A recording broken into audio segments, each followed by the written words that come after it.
I've come to one of the world's most violent places to meet one of the world's most violent gangs. Kill them. How does it feel for the other person I did rape? Each moment brings me closer to an infamous brotherhood who rule through fear and terror.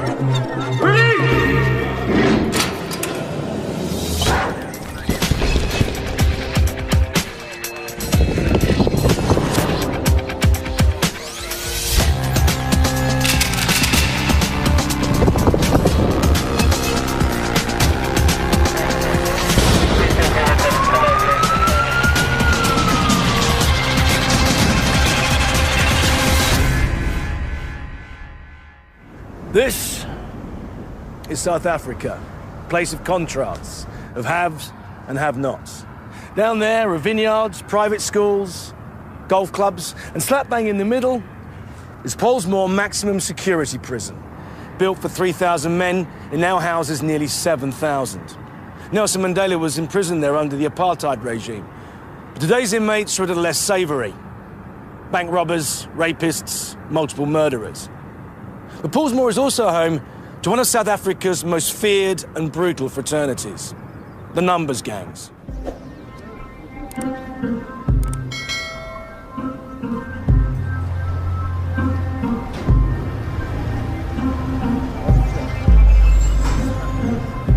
I've come to see Chris Malhas. It's taken us 4 months to negotiate access to the prison that holds them. And after a 6,000-mile journey, I'm at the point of no return and wondering just what I've got myself into.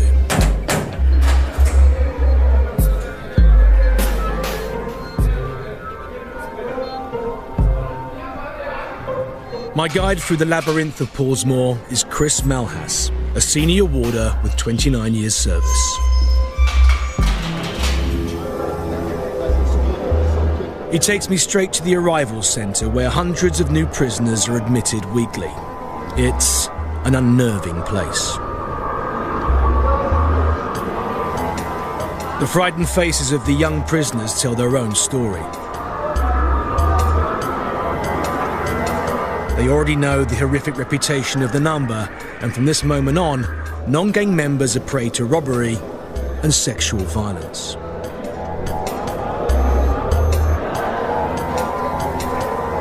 This man is a convicted murderer and a senior member of the 28s.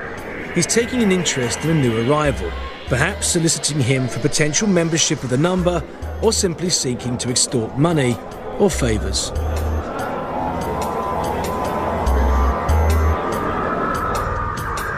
Every prisoner faces a humiliating strip search.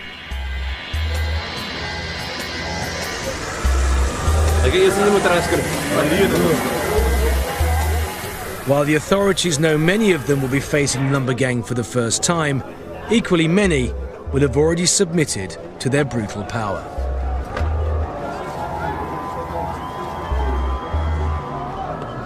Chris, they're making them squat, yeah? Yep. Why are they doing that?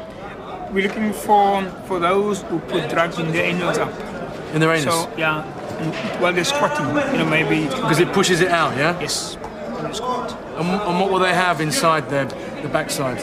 They will have what we call a poke, A poke, so, yeah. Yeah, so, piece of plastic. Yeah. And, you have dacha, mandrax, any drug substance. And that's also a way of, preparing them for maybe, later on to have sexual intercourse. If you allow them to do this poke now, you agree to them, for later on to, abuse. Being screwed. Yeah. As I watch prisoners arrive, I notice some are heavily tattooed. Chris informs me that they're members of the number gang, old hands returning to Pollsmoor. Their amateur tattoos are carved in with razors and blackened with ink. Gangsters are marked men for life. So what is that? What are these? Your rank? Yeah. What gang do you belong to? 26s, yeah? Okay, what is this for? What does it symbolize? The chain? Don't want to say, huh? And this means money? Money. It means money. Yeah. Thank you. Chris is one of Pollsmoor's longest-serving warders and commands huge respect here. There's very little he doesn't know about the number. These men are hardened, violent criminals, and it's solely due to his presence that they consent to be questioned. Hello. I'm Ross, mate. Pleased to meet you. Yeah? You in the 28s? Yeah? How long have you been in the 28s? Hoe lang is je niet 28? Hoe lang? 28 years. 28 years. You have the stars on your shoulders. What do they mean? What do they mean? Are they ranked? Waar staan het? It's an officer. Your officer. Steelers? Nee. I dig my grave. Whose grave is this? Wie is er grapt? It's my grave. Didn't you dig your grave by becoming a 28? Yes.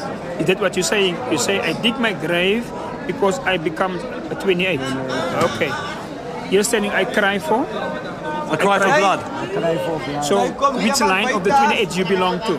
Which line? The bloodline. The bloodline. The bloodline refers to the 28's fighting men and distinguishes them from what's known as the White Line, a subservient branch of the gang. Can I ask a question?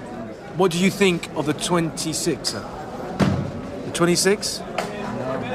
You don't know what I mean? No. You have no idea what I mean? Never heard of 26s? You Not said- 27s? No. The number has a pseudo-military hierarchy and is governed by a code of silence, the breaking of which is punishable by death. Even with Chris's help, penetrating the world of the number is going to be a tough assignment. The guys that we've talked to, the guys with epaulets tattooed on their shoulders, obviously the generals, the captains, or the first sergeants, second sergeants, obviously their personal esteem goes up when they're here, and you can understand why a lot of them want to get in here, because out there they're pretty worthless, they're nothing. I've only been in Pollsmoor an hour, and it's an assault on the senses. Like entering a human zoo, the smells, sights and sounds are overwhelming. And I don't mind admitting, I'm frightened. I know not even the warders here are safe. Many warders have been stabbed here, haven't they, or killed. One warder had his eye cut out, didn't he? Yeah. And another guy, I think, was stabbed. Yes, I was there. You were standing there? Yeah, I was right there when Mr. Murray, I think he retired this year, 2006. He was stabbed 5 times. But how many warders are there inside the actual maximum security prison to a prisoner? What's the relationship? The relationship is 1 to 100. So there's one warder per 100. Yeah. And most of these people are murderers or violent criminals. Violent criminals, yeah, rape, murders, If I'm going to understand the number, I'm going to have to mix with some of South Africa's most dangerous men. And my next step must take me into the lion's den. The number comprised 3 gangs: the 26s, the 27s, and the 28s.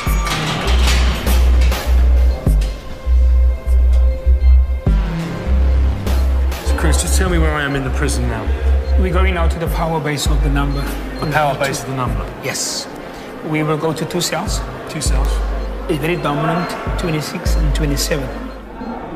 The number is a ruthless brotherhood. When gang law is broken, they execute punishment, subjecting offenders to murder, mutilation, or gang rape. Visits to cells are very rare, and our access to Pollsmoor is almost unprecedented. Chris wants to make sure I don't screw up. When we go now to the units, to the cells, you focus, you have soft face, you breathe, and you make eye contact, and you think. You never show them there's any fear. You never show them that they are on top of you. Well, if it starts going wrong, let me know. I will. We'll get out of there, yeah? Yeah. Let's not stay in there too long if we can help it. Okay, sure.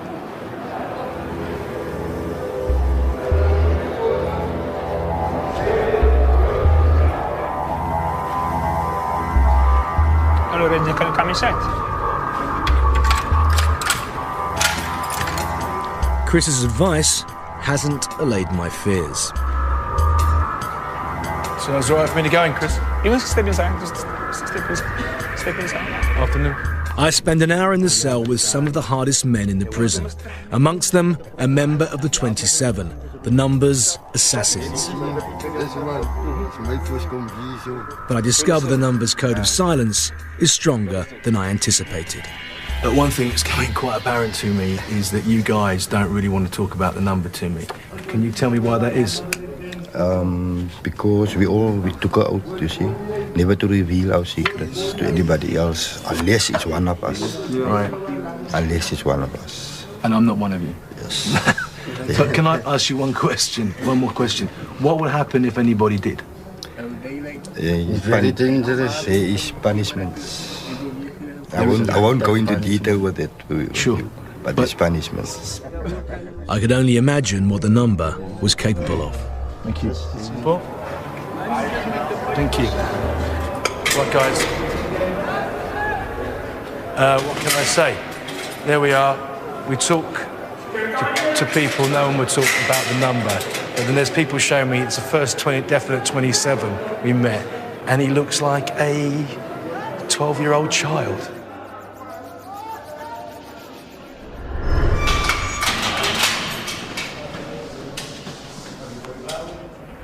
So Chris, tell me where I am now. Where am I? Yeah, you're by the sentence side now. Sentence side. These people, so that means these people have been sentenced for long terms inside, yeah? Yeah. Can I ask you one question though, Chris? We're in this yard now. How many people here are gang members, would you guess? More than half of them. More than half? More than half, yeah. More than 50% of them. And that's my ranking Very high ranking. From the 26s as well as the 27s and 28s. If you look right across, you will see there's 4 gentlemen standing. The guys in the corner, they're looking at us now, yeah? They are the hierarchy of the 28s. Yeah? They are the senior partners of the 28s. You can see them very clearly defined that the 4 of them are sitting over there. Yeah. Are looking at us, yeah? And there are guys over there on the corner sitting on the steps, yeah? They're 26. They're 26, yeah? It seems Pollsmoor is ruled by the number. To try and stop it spreading, the authorities segregate gang and non-gang prisoners.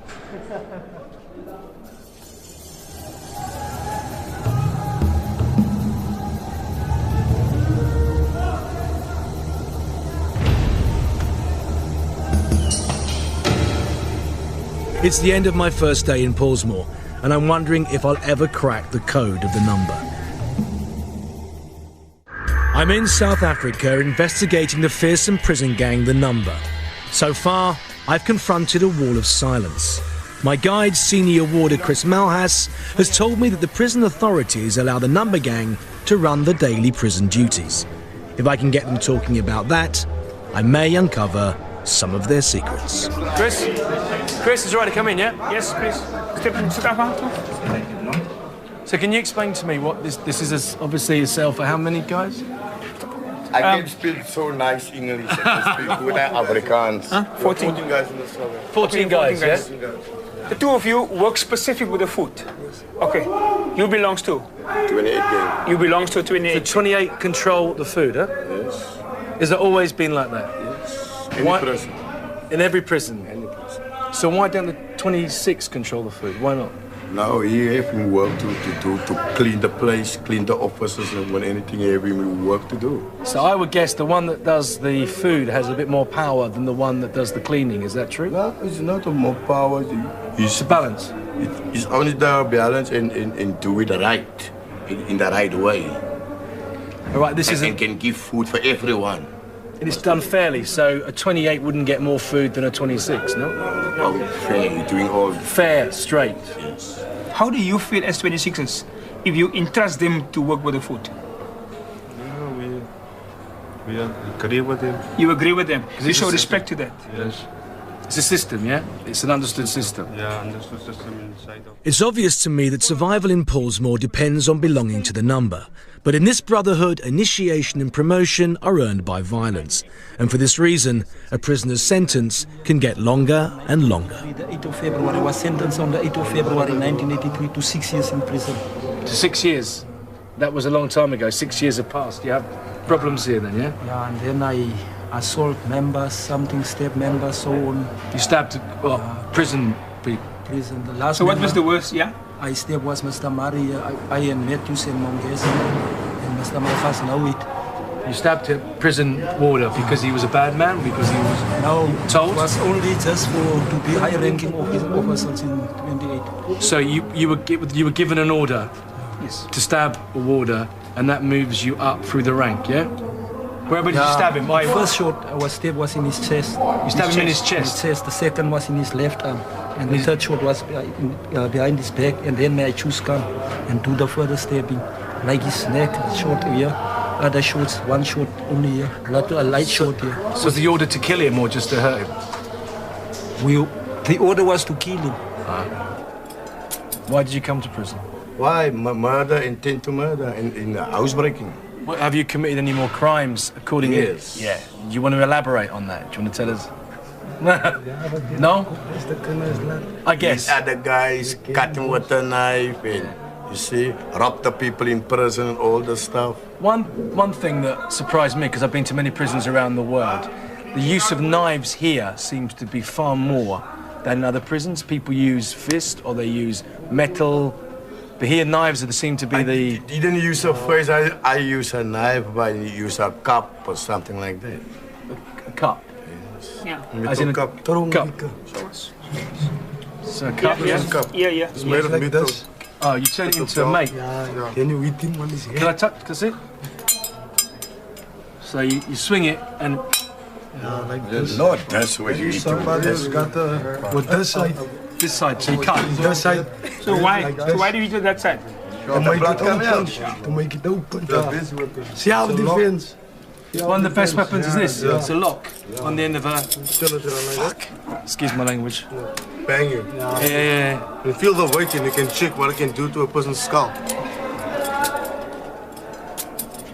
Sharp. The heavier the lock, the better, because I mean, you crack your skull, you got to... But you must not take it long like this. Short, because less chance of missing it. Because if you hit me, I can catch this thing. I catch it, then I got you. So show me how. Dan must it be short. Slaat gewoon maar niet zo licht. And I catch it like this. Okay. If I catch it, then I stay up him. Okay. So, but how must you keep it? But You must keep it like short. Short So you're very close to the person. Then you can do it and continuously. You can continuously. Food. Never had access like that in a prison before. Never heard people talking like that. It's totally down to the respect that Chris has, I think, inside this prison. It seems the prisoners are beginning to trust me, and later my instinct is proved right.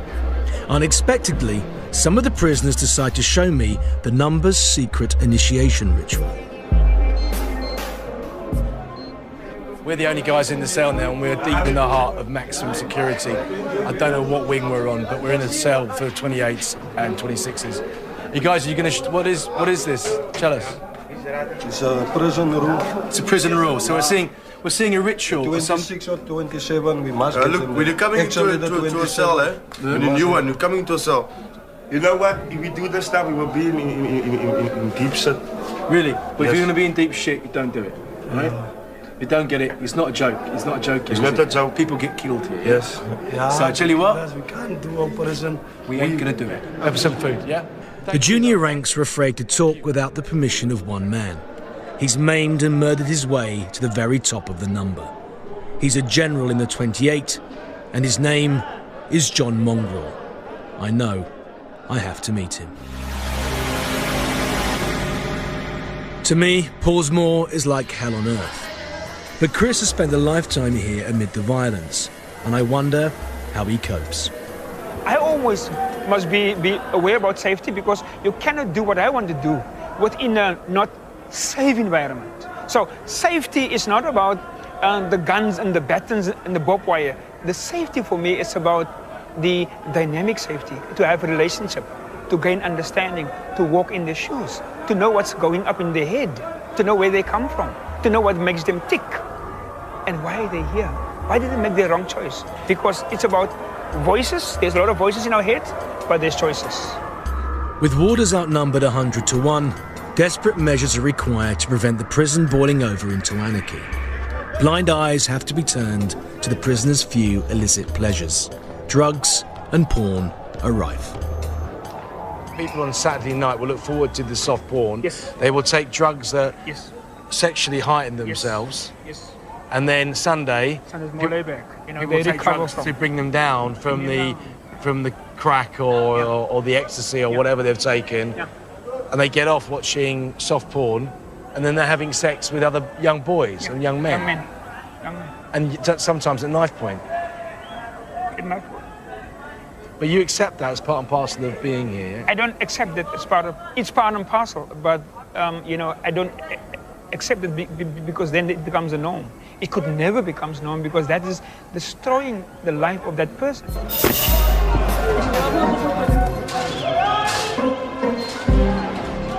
25,000 people a month leave South Africa's prisons, but nearly 90% return. Prison obviously isn't a deterrent, and I want to know why.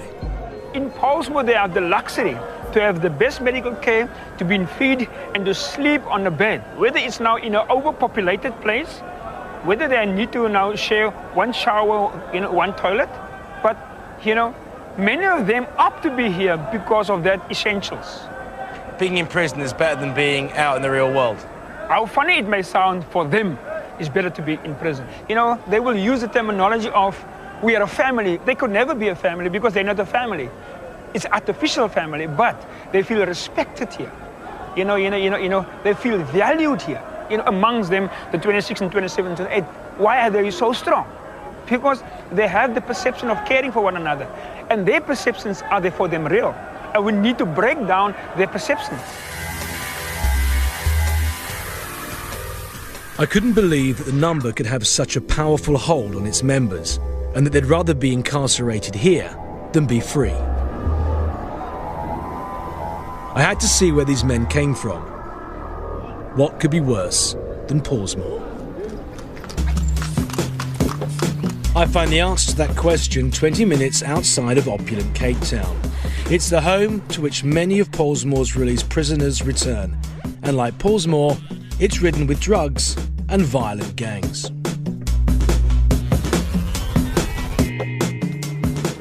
This is the Cape Flats, home to some of South Africa's poorest people.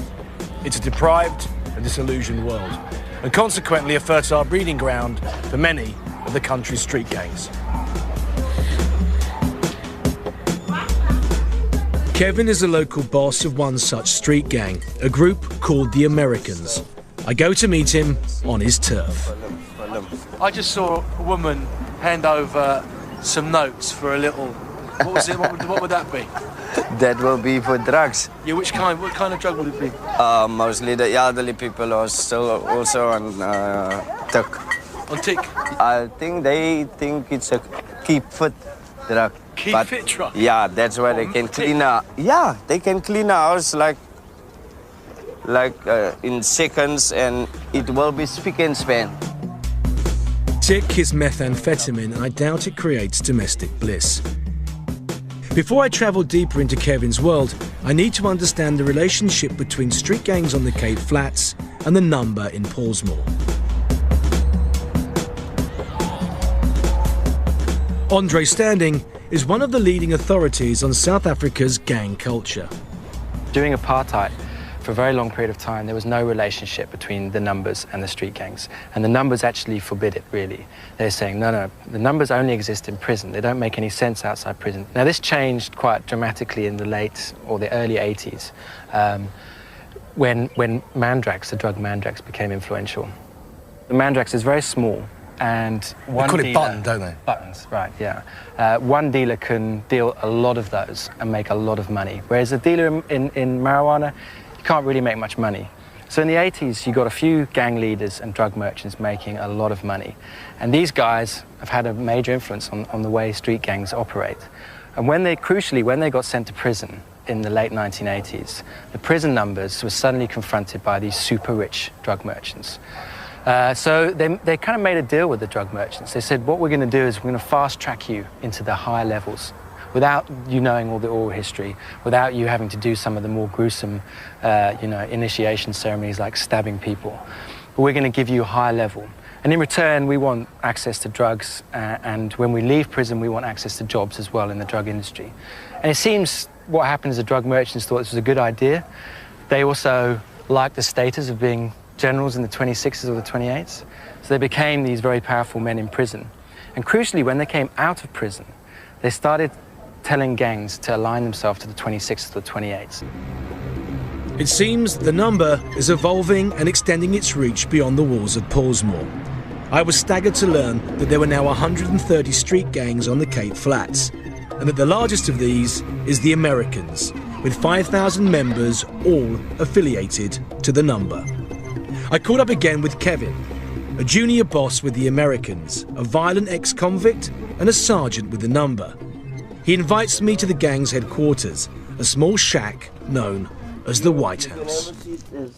The Americans have a fearsome reputation, but I'm relieved to find them relaxed. In fact, a little too relaxed.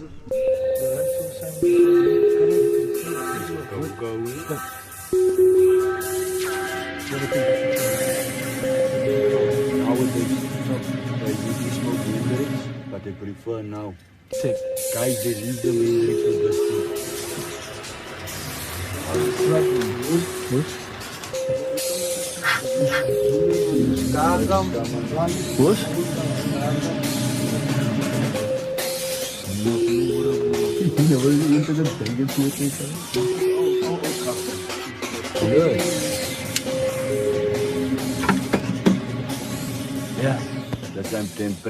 As their drugs kick in, their conversation starts to flow.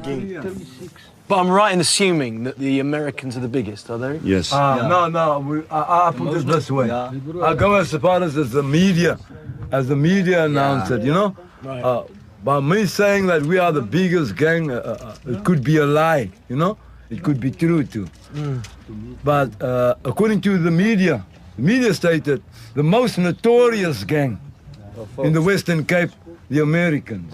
And the word notorious, it means that you probably use violence occasionally, yeah? Yeah, most definitely. The gang are taking crystal meth and mandrax, a lethal combination of stimulant and depressant, which provokes extreme mood swings and aggression. Kevin's gang are Cape Coloured. In South Africa, the term coloured applies to a separate racial community distinct from blacks and Europeans. About being what is known as a Cape Coloured, would you consider yourself to be called Cape Coloured or not? I grew up in the apartheid era, and we were called Cape Coloured. I grew up with it. I'm not ashamed to be a Cape Coloured, you know?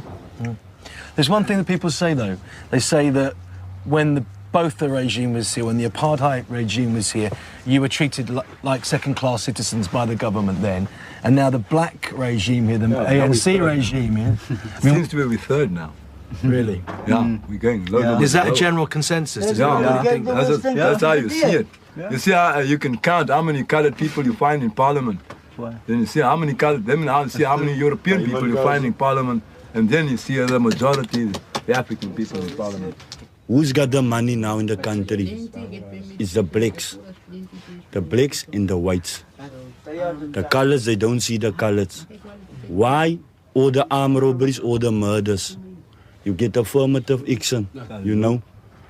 I go for a job, the black man is get the first privilege. The Cape Coloured shared the dream of a new South Africa, but it seems they've been left at the bottom of the pile. When we went to school, every one of us had a dream. You wanted to become something in life, right? Like me, my wish was I wanted to go to sea, to see the world. What do you think your future holds for you then? My future, it depends. It depends. I can't predict my future. I can't predict the future either, only witness the present. But like everything, the present is tied up with the past. The Cape Flats is a racial dumping ground, a legacy of South Africa's apartheid era. The community was established here 40 years ago, when coloured residents of Cape Town were evicted from their homes in what was known as District 6.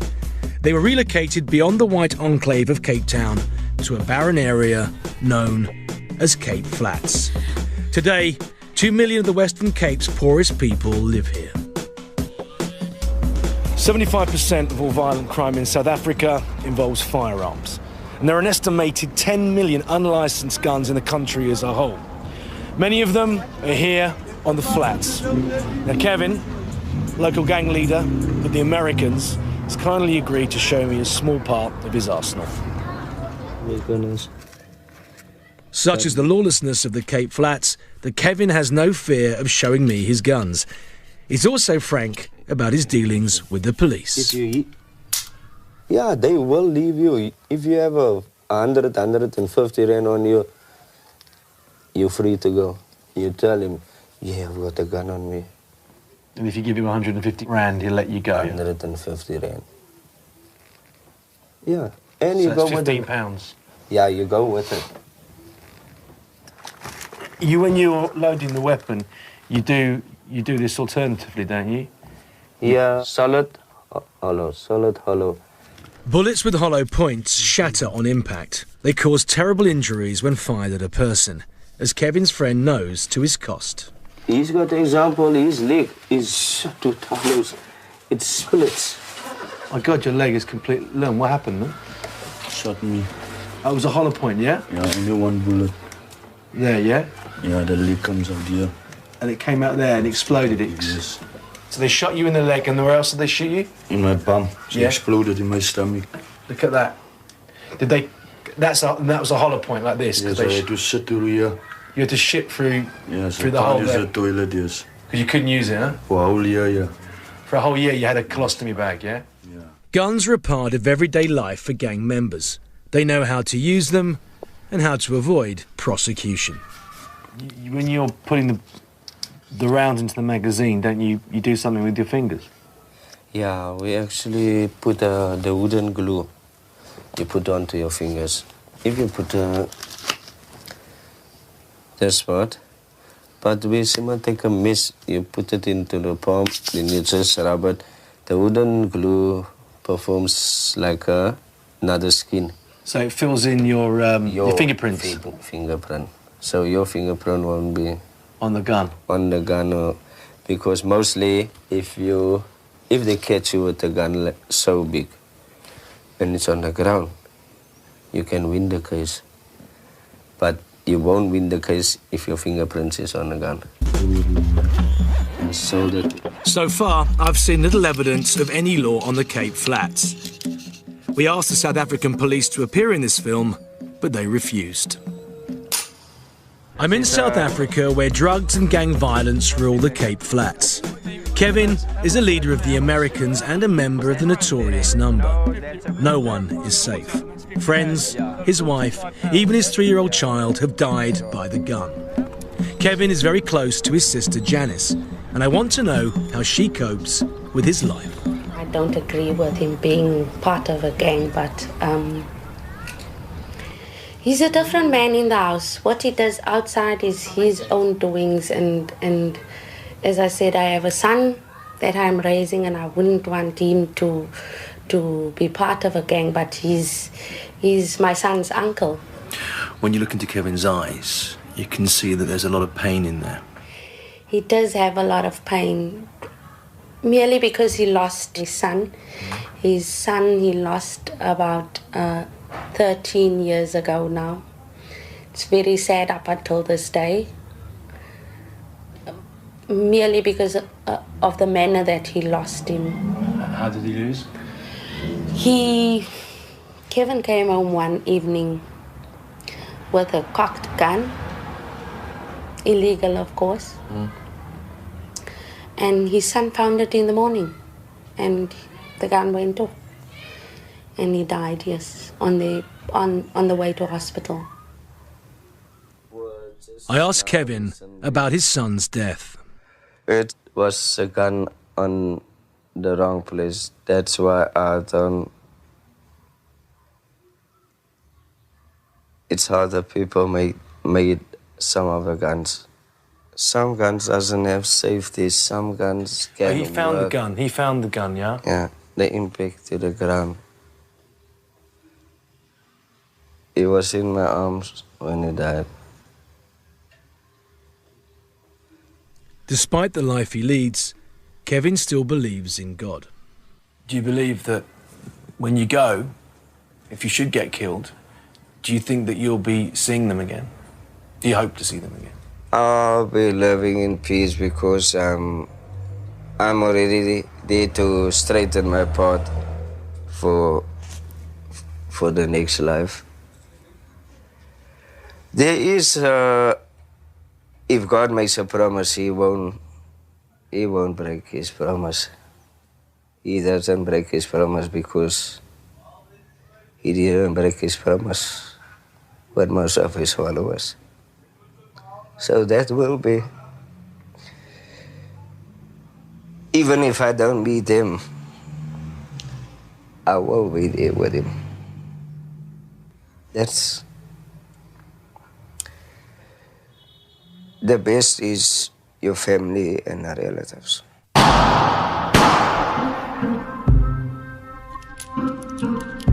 Even after the loss of those closest to him, Kevin remains a leader of the Americans and relies on drugs and religion to fill the void left in his life. With nothing more to lose, Kevin is trapped in a vicious circle of gangs and crime.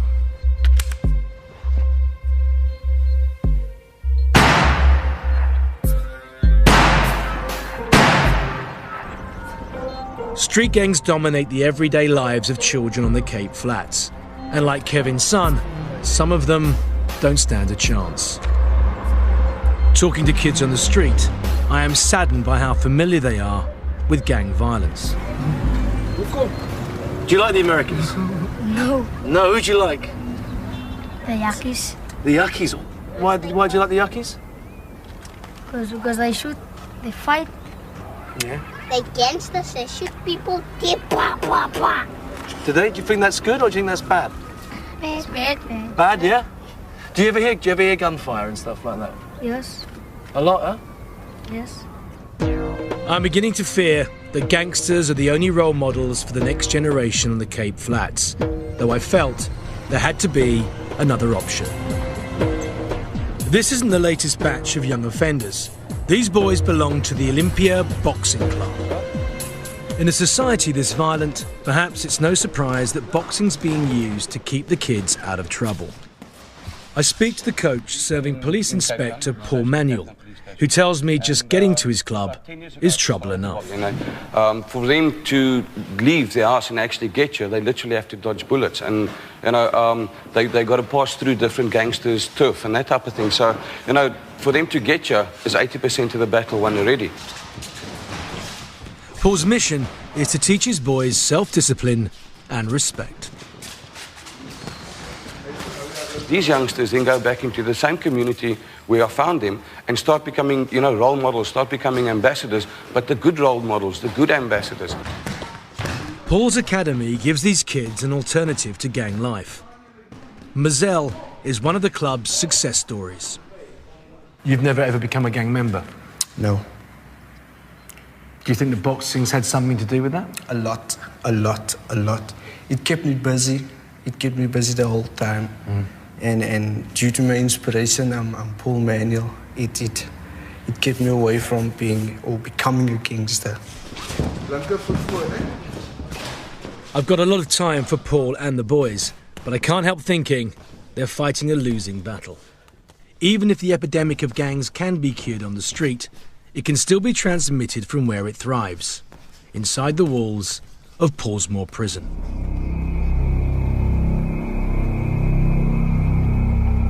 My time in South Africa is running out, and before I leave, I return to Pollsmoor, the dark heart of the number. Can I please have the identification card? You have it? Okay, so we're going to...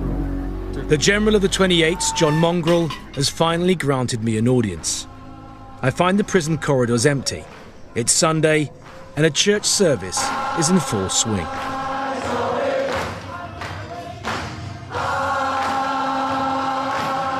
While I wait for the General, I sit in on a rehabilitation class, an initiative that encourages prisoners to confront their past. I got 2 kids, 2 daughters. One is 17, one is 12.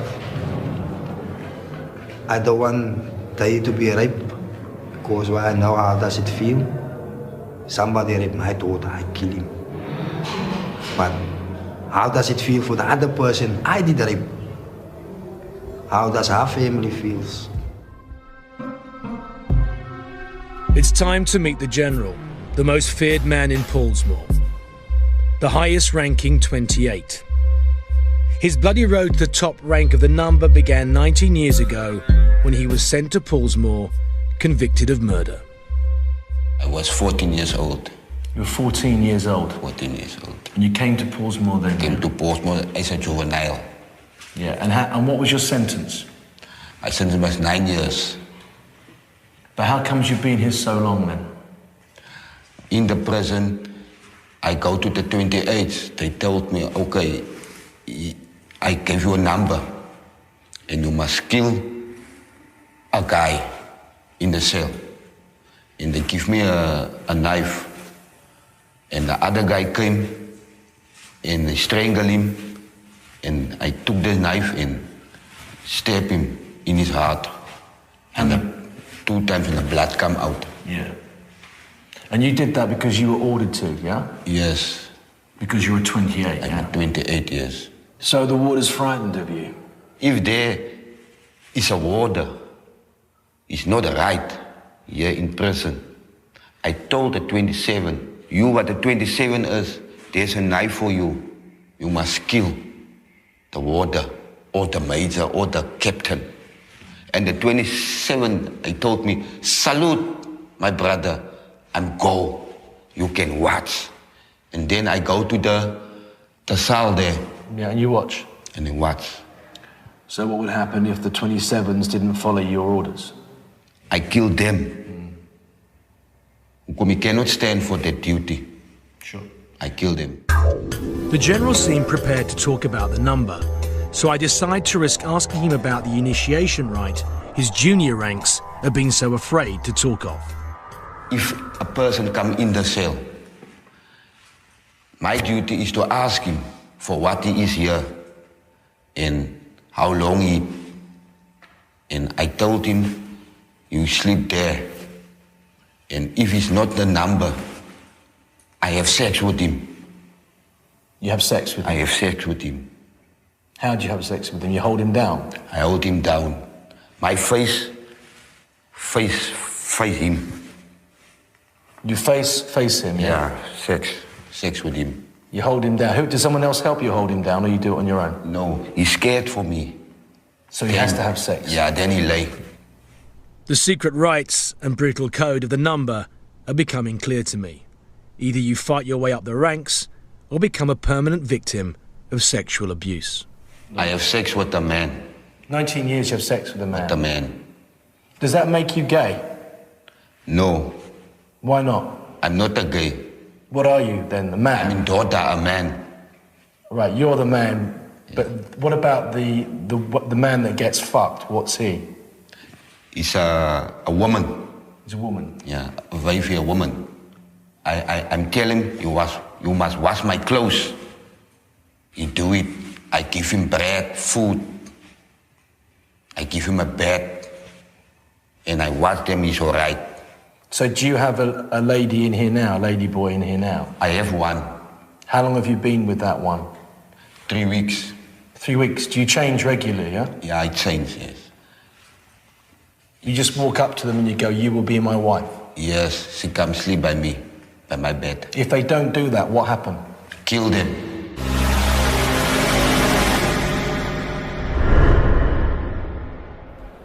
So, John Mongrel, interesting man.